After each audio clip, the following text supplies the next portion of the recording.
What triggered Operation Rising Lion? Was it self-defense? Was it something more calculated? What are the stakes for America? Is this the start of peace in the Middle East, or is it the opening act of another trillion-dollar war that has a heavy cost to America, including lives? So, Anna, I'm going to let you start us out here. Go ahead. Sure. Put on my flag. All right. Well, on Thursday of this week, Israel carried out strikes in Iran, essentially beginning what is now referred to as a war. The strikes were carried out right before Donald Trump, the president of the United States, of course, was supposed to have another round, I believe the 6th round of diplomatic negotiations with Iran to get a nuclear deal, a new nuclear deal, because in 2018, Trump ripped up the original nuclear deal, which prevented Iran from enriching enough uranium to build nuclear weapons. That brings us to today, where you have the Prime Minister of Israel, Benjamin Netanyahu, for literally decades, trying to push the United States to go to war in Iran on Israel's behalf. He decides to carry out this strike. There's now evidence indicating that Trump did give him his blessing to do this. And so what's the argument? Well, of course, Israel is making the self-defense argument. And I'll give you a little taste of what Netanyahu had to say when he was on Fox News being interviewed by Bret Baier just yesterday. Take a look. No, first video that I sent you. 1 second. Anna just wanted more screen time, so just give you 1 second. There it was right there. Natalia's doing a good job pulling this up. But Bret Baier landed that interview. Congratulations. Bret Baier is a G. Did you see him rapping on stage? Bret Baier is amazing. Bret Baier can rap? Oh my God, yeah, he's great. Okay. He's probably the best person they have on Fox. Shout out to you, Bret Baier. I just liked it in the text exchange, so you'll know which video I'm talking about. And I'm going to go in that order, so you guys know how I'm going to present this. While she's pulling it up, give a quick summary of what the central thesis is that you want to talk about. Okay, so, all right, let's just forget the videos, I guess. So basically, she'll pull it up. Yeah. So Netanyahu argues, we have intelligence indicating that Iran is on the precipice of developing nuclear weapons, and that poses a threat to Israel. At the same time, though, we have Tulsi Gabbard. Can we pull up that video, Tulsi Gabbard? In March, Tulsi Gabbard gave a briefing. She is the Secretary of the Department of National Intelligence. And so she's talking about the threat that Iran poses. She's specifically addressing them allegedly building nuclear weapons. Now, this is in March of this year. Take a look. The IC continues to assess that Iran is not building a nuclear weapon, and Supreme Leader Khamenei has not authorized the nuclear weapons program that he suspended in 2003. The IC continues to monitor closely if Tehran decides to reauthorize its nuclear weapons program. In the past year, we've seen an erosion of a decades-long taboo in Iran on discussing nuclear weapons in public, likely emboldening nuclear weapons advocates within Iran's decision-making apparatus. Iran's enriched uranium stockpile is at its highest levels and is unprecedented for a state without nuclear weapons. So without nuclear weapons, they're not building a nuclear bomb. That's what she clearly states during this hearing back in March. Then you have Netanyahu making it appear as though, oh my God, they're about to drop the nuke on Israel. There's no evidence of that. There's no indication that they're building a nuclear weapon. And more importantly, now you can go to the last video I sent you, because this is a video from 2002. And I should also note, dating all the way back to the 1990s, Netanyahu was saying that Iran is about to obtain a nuclear weapon. This has been a narrative by Netanyahu for literally decades. And here's what he had to say back in 2002. Obviously, this was after 9/11, but before the United States did the preemptive war in Iraq. Israel was trying to goad the U.S. to invade Iraq, even though Iraq had nothing to do with 9/11. Nonetheless, here's what Netanyahu said. And this is a tyrant who is feverishly trying to acquire nuclear weapons. And today, the United States must destroy the same regime, because a nuclear-armed Saddam will place the security of our entire world at risk. It is simply not reflecting the reality to assume that Saddam isn't feverishly working to develop nuclear weapons as we speak. If you take out Saddam's regime, I guarantee you that it will have enormous positive reverberations on the region. Principles of real estate, the 3 L's, location, location, location. The 3 principles of winning the war on terror are the 3 W's: winning, winning, and winning. The more victories you amass, the easier the next victory becomes. The first victory in Afghanistan makes the second victory in Iraq that much easier. The second victory in Iraq will make the third victory that much easier. Nothing less than dismantling his regime will do. Okay, so whether you're talking about Iran, whether you're talking about Iraq, whether you're talking about Libya, whether you're talking about Afghanistan, there has been this orchestrated effort, specifically by Netanyahu. He's been kind of like the mouthpiece for it.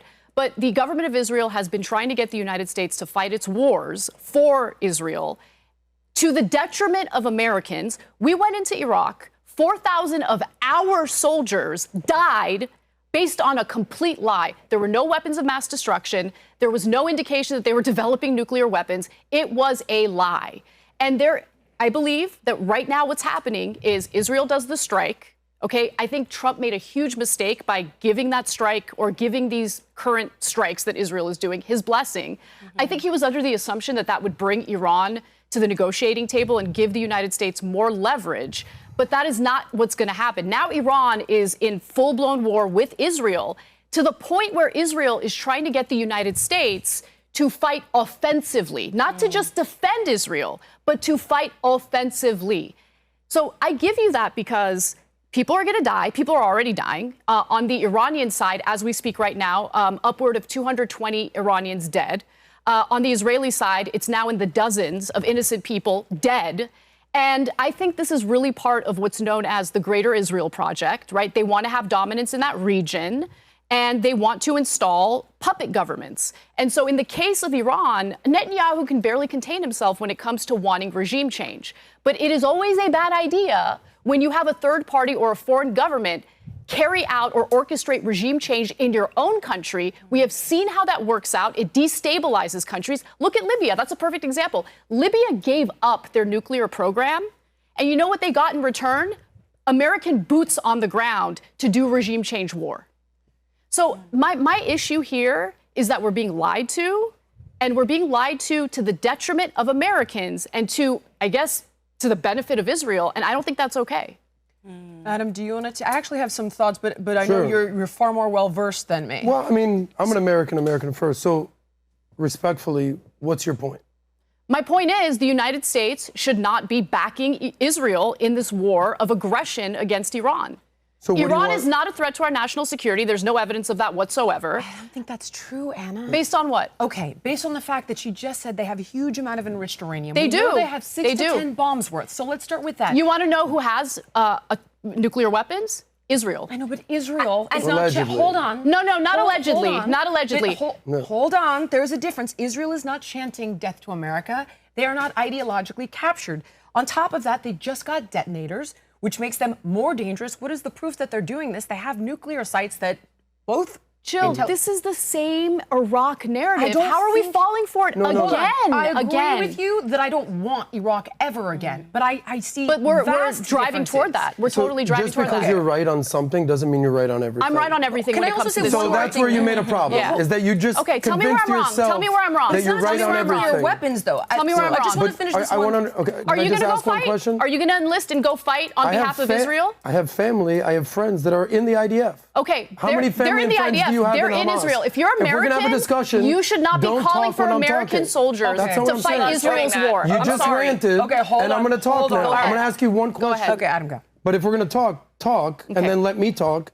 Let me just say one thing, real quick. One sentence. I don't get to talk. You kept going. You do. Hannah, welcome to your show. Go ahead, sweetheart. The country that is currently carrying out a genocide in Gaza has nuclear weapons, and they have the audacity to talk about how other countries in the region are a threat to their national security. Okay. Cool. Well, let me just say one thing. Here's the thing. I appreciate that Netanyahu is a terrible deeply flawed person. Yep. Okay. And I appreciate that nobody wants to see Iraq again. But on top of the fact that I do think there is some legitimate concern at this moment with regard to nuclear weapons, there's also intercontinental ballistic missiles. Every country has that. Are we going to invade every country because they have missiles? Death to America. They're the top funders of terror. The Houthis, Hezbollah, Hamas, the Shia militias. They have assassination plots against our president. There's cyber attacks. There's no evidence of that either, by the way. Where does that? CIA said that. the CIA loves to goad the United States into war. I want to understand your central thesis. Here's my question. What is your central thesis? Are you saying that Iran is not a threat to America? Iran is not a threat to America. There's no evidence that Iran is a threat to America. Developing nuclear weapons? They are part of... Are they developing nuclear weapons or not? They are not developing nuclear weapons. There is no evidence of that. So why are they having nuclear peace talks? Why do they have detonators Because they think it's fun? What are you talking about? If we can't live in reality, they're having nuclear peace talks. Let me answer your question. To do what? To talk about the nuclear weapons that they're not developing? Okay. That makes no sense to me. First of all, I would not be surprised if they geared up enriching uranium as a result of the fact that Trump pulled out of the Iran nuclear deal in 2018. The Iran nuclear deal. Hold on. Let me they're developing nuclear weapons. Hold on. It's okay. Iran is part of the Non-Proliferation Treaty. Do you know what that is? Go ahead, explain. Non-Proliferation Treaty allows the international community to do checks on Iran to ensure that they are not developing nuclear weapons. The country that does have nuclear weapons is Israel. They are not part of the Non-Proliferation Treaty. They don't even acknowledge the fact that they have nuclear weapons. The idea that Israel, that has the backing of the top military superpower in this world, and that's the United States, the country that has nuclear weapons, is crying about how Iran is such a threat to Israel, it's ridiculous. But didn't they just pull? Hold on. I am not educated enough to fully go in, but what I did see everyone post this morning is that Iran is pulling out of that treaty. Yeah, Have you seen it? I did see that. They So what are broke the treaty as well. So They what were are the dishonest, which is implications? why- What does the treaty ensure in breaking it? What are the implications of that? The treaty ensures that they're not developing nuclear weapons. Here's the problem. Iran played by the rules, and they got fucked anyway. They lied. And they got fucked anyway. Why do you think Trump... So let me understand one thing. Let me ask Are you you a something. defender of Iran? Is that who No, you are? I'm not a defender of the Iran. mental I'm a gymnastics you defender have of to the go United through States to of America defend and our Iran. soldiers. Sounds like you're defending And our Iran, soldiers. Anna. You know what? I think Israel needs to fight its own wars. Why do they keep pulling the United States into their wars? America is not it's on the unacceptable. ground in Israel. I'm America first. There's zero You're not Americans. America first. Don't say that. You don't. When you're egging I'm on this America war, you're not first. America first. We I'm have not- soldiers in that region right now, tens of thousands of they're them not who are now fighting. a target as a result of this. So are you just like, do you hate Israel blindly that you can't address the facts? Or I like, hate what is it? what the current Israeli government, not just the current Israeli government, what the Israeli government over the last several decades has done in lying to Americans and the American government in order to get us to fight their wars for them. That's what I have a problem with. All the wars, and I agree we shouldn't have done what we did in Afghanistan, Iraq, and all that. Yeah, You're in blaming 10 years, all you'll say the that. same about Iran. Our Trust entire me. presidential, congressional, and military apparatus, all of that is based on Bibi Netanyahu's opinion? Not Is that just what his you're opinion. saying? The Israeli government So you're saying that wants to be the dominant force in that region. Can we pull up the Wesley Clark newsflash, video? they Matt? are. They've just taken out all their enemies. So I don't understand, like, are you defending terrorists? I want Lindy's been trying to jump in. terrorism? I don't get it. No, I'm not defending terrorists. I don't know what you're doing. No other country expects the United States to fight their wars for them other than Israel. Why is that? Well, Ukraine's doing a pretty good fucking job. How about that? Okay, I was going to say. So you're dead wrong on that. In the case and of there's Ukraine, also other countries that we get involved in. Yeah, and I don't see American troops on the ground in Israel, in Gaza, in Lebanon, in Syria, in any of these. Okay. So what you're doing is yapping and lying. Here's my problem with you. You could be loud.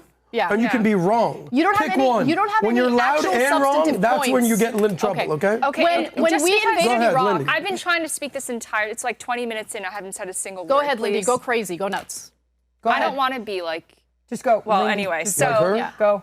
I just want to say, just because you're yelling doesn't mean that you're correct, but that's not my main point. My main point is this. I'm not even pro the Netanyahu regime, but let's get our facts correct. Iran is completely desecrating all agreements that it's previously made. In fact, yes. Can I finish? No, they're not. Just 2 weeks ago, they refused to let nuclear inspectors into their infrastructure, into their facilities. That is a clear violation of previous agreements. To say that that's not happening is completely dishonest and disingenuous. And I'm not even pro-Netanyahu. I just want to lay out the facts here. This is what's happening. They are violating agreements. Well, let me ask you something. If you play by the rules for years, you literally play by the rules, you're part of the Non-Proliferation Treaty, you're allowing IAEA inspectors to come into your country, and you still see that Israel is successful in goading the United States to fight this war, they're still lying about what Iran is up to. Wouldn't you just say, you know what, F it. Why am I even part of this? Why are we allowing the international community to come in and check what's happening? So you're saying Iran is playing by the rules? Yeah, Iran is that what you're saying? Absolutely playing by the rules. Then now I know who you are. You believe Iran.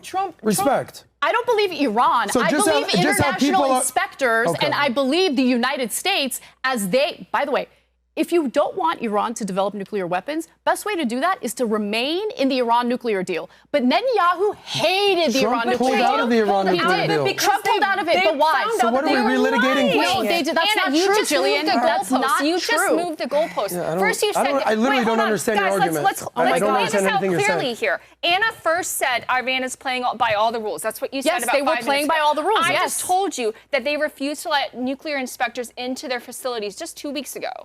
Okay. So now you move the goalpost and you're saying, oh, but it's not their fault because they didn't play. They played by the rules. Now they can not play by the rules because Israel isn't. Do you understand what I mean? No. Like you're changing. Okay, let me calmly try to explain it so you guys understand what I'm saying.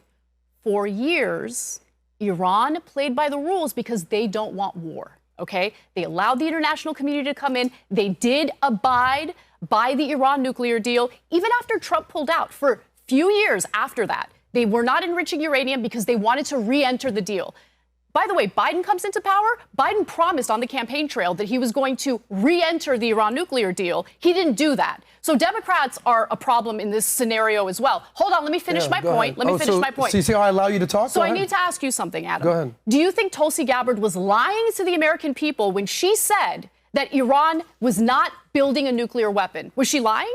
I don't know what information she's looking at, but I'm pretty sure Iran is working on a nuclear weapon. Question for you. Sure, based on what? Question for you. Based on what? Here's the question. How are you sure? She said they have enough enriched uranium. She says that they have accelerated. And if they're not working on nuclear weapons, why do they have detonators? Okay, so what do you think is going to happen? Scientists there. How do you feel about the Islamic regime of Iran? How do you feel about a country that's doing a genocide right now having a nuclear weapon? Do you have any problems with that? But let's say can you address the nuclear weapons that Israel has, or are you going to deny that they have it? We're talking about Iran, right? Okay. Well, we're talking about Israel and Iran. Okay. Israel is a military superpower because of the United States. They have nuclear weapons. They're carrying out the mass slaughter of innocent people in Gaza and the West Bank, which had nothing to do with October 7th. It's not. It's all related. We're pretending as if Israel is the dove here, and they're not. I've learned my lesson. Don't try to convince someone who's completely off left field. Someone who's actually educated on the matter, yeah. So here's my question for you. How do you feel about the Islamic regime in Iran? Are they good people? No, they're terrible people. Okay, so what do you want to do? So are the Saudis. So are a bunch of other countries we do trade with. That we have relations violations of the proliferation agreement as bad as the Ayatollah. Why are people in Iran cheering for Israel? Why is that's not true? Yeah, no. There's videos left and right. 80% of Iranians actually detest Iranians the regime. are rooting for Israel. If there's one country that Israel has the highest approval ratings, it's within Iran. Why is Reza Pahlavi getting on TV, doing an interview, pull it up, saying, please, Iranians, now's the time to revolt against the regime. That's installed by Israel. So I don't understand what you're doing, respectfully. Yeah. You're defending Iran? I'm defending the United States. What a horrible position to be in. Yeah, I'm defending the United States. The country that yells death to America. Right. A United States that Israel. This war. I don't want our soldiers fighting this war. I don't want American taxpayers. Either do I. You're using a straw man argument because our soldiers are not fighting this war. But they're going to. It's like they could be any minute, and that's no, they're not. No, they're not. They're not in Iran. Well, what makes you say that? Because this whole thing is already so suspicious. The way that the argument is we don't want them could be, but they're not now. So let's live in reality. Well, Trump initially denied involvement, correct? And then he later went on and said he actually had full knowledge of everything going down the entire time. Of course he did. Thank you so much for watching Her Take. If you like the show, can you help us out by subscribing to the channel, clicking the notification button, sharing, commenting, joining the conversation? It helps us out a ton with the algorithm. We appreciate you.